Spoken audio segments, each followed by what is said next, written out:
Welcome into the half mid-price video here for NRL Fantasy.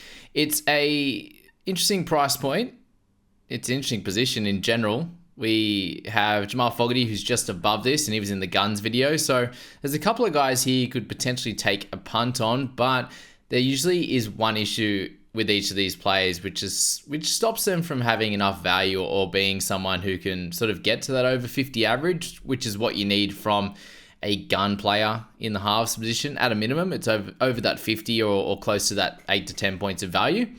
So some of these players have a little under 10 points of value in my opinion, but even then they do come with their big risks. So with so many top guns in the half position, is it worth spending up in this slot? Sean O'Sullivan is one of the important guys to speak about in this video. He's a very, very interesting prospect, given that in 2021 he averaged 48 and in 2022 he averaged 50. That was obviously both at the Panthers, and moving over to the Dolphins, he ended up averaging 42.9. He started well with 49 average in that first three. So are you seeing the correlation here and seeing the consistency there? And that did include a sim bin as well, so it would have been even higher than that before he got injured in the middle of round 4, where he was 28, I believe, or 50 odd or 60 minutes. So wasn't doing incredibly well. Like would have got somewhere near that 40 mark most likely. But he then returned after injury and wasn't as good for his first 5. And that coincided with the Dolphins' sort of struggles through that middle period. And then back to some good scores in the last 5 where he got closer to that 45 to 50 kind of range there. So for me, there's definitely some value there, but hard to take as he's not really going to be a keeper. But a 590k, you could definitely go worse. And anywhere between that sort of sticking around his current price or getting up near that 50 average could make a lot of sense with the way that the Dolphins look, especially in these first bunch of games, given they've got a bye in round 3, but the Cowboys, the Dragons, the Titans, the Tigers are the first 4 games that they play with the Dolphins there. So that's obviously really helpful. And then you would get him in round 13 as well before their bye in round 14. So definitely someone to have a small look at. As I said, in 2021 and 2022, he had those really, really good averages, and he was fairly consistent at that. If you look at 2021 there, he did have that 19, but other than that, he was a 37 was his lowest, and then got up into a 73 for one of them. And then in 2022, his lowest in that season was 32. So there's definitely scope for him to do pretty well, and that's kind of where he needs to be at, like having those sort of 60s and 70s games in there, and then having his low games being that of around that 30 mark. So you do see here there was a few too many 20s in this season, and then a 30 in that round 26 as well, and didn't have the 70 games that he had in those previous years. So there's definitely some scope for it. There's a couple of 60s in there, which we need to see more of. He only had the 1 try. He had a few try assists at certain points. He'd have 2 try assists in certain games, but even looking at that did include the sin bin, but 2 try assists for a 41 in that one, 2 try assists for a 49, and 2 for a 53 with a line break there. You do want those type of games where he gets the attacking stats to be a fair bit higher than where they're at. The other big thing to look at, like the meters gained, really good at 80. The kick meters at 272 is probably too low for this type of player. So it is going to depend on who is next to him in round 1. It needs to be a runner, basically. Like if he's playing with the Cody Nicarima or something like that, then that would make a bit more sense because he would pick up sort of 3 or 4 more points in kick meters, and that would get him closer to that sort of 48, 49, which would be cool. But I do think there's a few too many risks for Shawnee O'Sullivan, especially with that buy in round 3 as well. Like obviously that you can use that as a looper and that's fine, but with him not likely being a 50 plus guy, it's something that someone that I think you can avoid to start.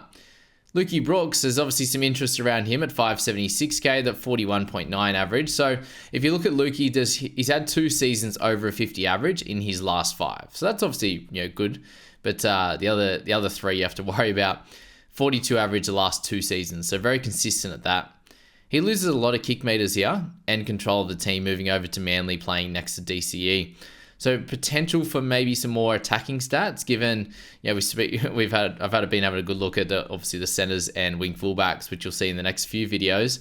But guys like Junior Tupou and Nofaluma Stafford Toa and all these outside backs there, they didn't get to score many tries, and that's obviously coming off the back of their team just struggling. But if they were to be scoring more tries, you'd likely see Luke Brooks take a few more assists and the like there. So definitely coming to a better team. You should be able to see a little bit more on the attacking stat side, but that could counteract the loss of kick meters and also the control of that team with DCE doing a lot there. So and when Tommy Trbojevic is there, he does a lot in the attacking side as well. So Brooks could be well in that, but I do think the lack of kick meters is going to hurt him. So he's definitely an okay option at 576. And you look at their start to the season, it's fairly tough at that with the Bunnies, the Roosters, and the Eels, with the Dragons in there, but then Penrith and also the Warriors. So unlikely to see Manly come out and absolutely brain it and smash them there. So it's probably enough, I think, to leave him out of your side in that one there. So you're looking at 2022 there. He only had the 2 tries himself, but a decent amount of try assists, just a tick over 10 in 2022, but he still only scored 43 as an average. Last year he had the 3 tries. And again, not a lot of try assists there, 2, 4, 6, 7 on the try assist side. So that could definitely increase. And if you look back at sort of 2021 there, the try assist was up a lot higher, well into sort of the 14 or 15 mark, if we're just looking at that there. And still only the 1 try. So, but 51 average in that one, 285 kick meters, 97 on the running side. He was a little bit lower on that in the kick meters, but ran the footy plenty. So yeah, he's going to need to score a lot of tries and try assists for him to be super relevant in this side, in your side anyway. Jerome Luai, 567, average of 41. I just think it'll be more of the same for Luai. He'll have little stretches where he does well, but he just doesn't get enough kick meters and misses too many tackles and the like there for him. Jacko Hastings, 557. For me, there's no upside with him, just sort of leading them around the park. They have so many attacking weapons either side. And yeah, 40 average for him is pretty solid. He's going to get the odd tackle, the odd try assists and the like, and maybe a try or two. But yeah, for the most part, Ponga's going to be involved in that. Gagai and these types of players with their assist work is going to be where it's at. Toby Sexton, 40.1 is the average for him. I have a little bit of interest in Drew Hutchison. I'm kind of actually hoping the Hutcho gets the 7. So there's that to have a little slight worry about. I think Hutcho is good enough, and he was a big reason for the turnaround of the Roosters at the back end of last year. Sexton needs full control of this team, and he's not going to get it with Burton. So if he is in that 7 role, the average is 40. I think that's kind of somewhere to do with his peak, unless the Bulldogs absolutely kill it. But splitting the kick meters, splitting the assists between the halves there, I just think this is probably where he's at this point. Like, he'll have his good games, but he'll have his 30s as well. Luke Keary at 547 for Luke there. The 40 is the average as well. I just think it's Walker's team now, and I just can't see him going much higher than that. Obviously, their really poor start to the season hurt his average as well. So that, yeah, potentially a tiny bit of value on that, but I think Luke Keary shouldn't be in anyone's team. AJ Brimson, so he's interesting. That's for sure. The funny thing with this is he's going to play center, and he's not going to get the center dual tag because he already has the half and he already has the wing fullback. So it's pretty funny. But 545k, average of 40 as well. Playing in center, we know that the gun centers are anywhere between that, well, most of them around that 45 mark, and then you've got Gagai in the 50s. But as center, he doesn't excite us, or doesn't excite me there. Average of 42 at 5'8 last year. One score of 49 at center. At half there, in a 34-30 win with a try and a try assist in that one as well. So, that was at center there. But yeah, so like a big scoring game, and that was the high. So yeah, sure, he could average somewhere in the low 40s, but I just don't see it in this side. The buy in round 2, likely when we're going to have Campbell, it's probably a no at this point for AJ. Jack Whiten, someone I have a lot more interest in, and you would have seen it in one of my original videos saying, pointing him out as an interesting player to look at, but 532k, he will have the half and the center dual. So it's a pretty cool dual there to have. Average of 38.7. So he's a tick under that, obviously, a little bit cheaper, meaning that if we can get him to close to a 45 average, then that's what we're needing from Whiten for him to be of relevance. With that dual position, it's going to be great. Not going to be playing Origin and the like too. So from 2019 to 2022, so 4 seasons there, he averaged between 46 and 50. So that's pretty exciting at that one there. But that's obviously in the 5/8 position. At centre, he's going to get to run more than he did at 6. You saw this in the last 2 games where he scored 53 and 52 at centre.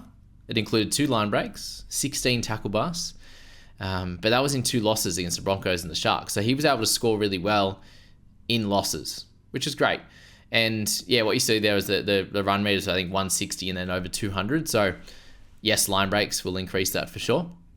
But if you can get him anywhere around that sort of 150 mark, he's going to tackle hard anyway, get anywhere between that 10 to 15 tackles at centre, then that's a solid base if you can get somewhere around that 4 or 5 tackle breaks, given that's his strength.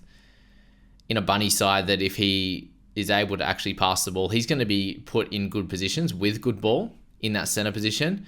There will be times that he'll get cut out as well. There will also be times where he does pass it to Johnston there, potentially. But yeah, White, he's someone of definite interest for my side. If, and the big if, is that if there was no centres available that are cheap and good, right, then we might go for one of these mid-range guys that's in the centre position, which again, we'll speak about the centre mid-range in the next video on this list here. But yeah, there's a definite risk for Jack White in there for sure. But yeah, keep him in your thoughts. So he's going to be that dual guy. All right, Tommy Dearden, back to the halves now. We spoke about centres, 531k there, 38.6 the average. So for him, he's very, very dependent on Cowboys form for now. So until that changes, I just don't think that you can have him in your side because yeah, he averaged, and then following on from that, he averaged 4 less than the Cows' better 2022 season. So he was up at 42 in 2022. So that's not enough to be like, even if the Cowboys were to bounce back, on a week-to-week basis, he can consistently get in the mid-40s there, which is what you'd want from someone in this position. At a minimum, a mid-40s to get 7 or 8 points of value, who's not going to be a keeper. So until it's his team, it's a no from me with Tommy. Madden needs an injury, not going to get the spot. Cody Nikorima, half and wing fullback dual, which is cool. Average of 38 last year. He's likely to be on the bench. If he was to get the 6, I still don't think it's worth it. Just too expensive at the point. He had good cash making ability last year, given he got down to 250 and helped out a lot of people. But he'll be relevant at some point. If he's off the bench for a while, drops a fair bit of cash, and then gets a starting spot again, which is likely to happen, then he'll be cool for sure. Lockie Ilias, I just think he sticks around the 35 to 40. It's a really, really big season for him. I do hope he goes well.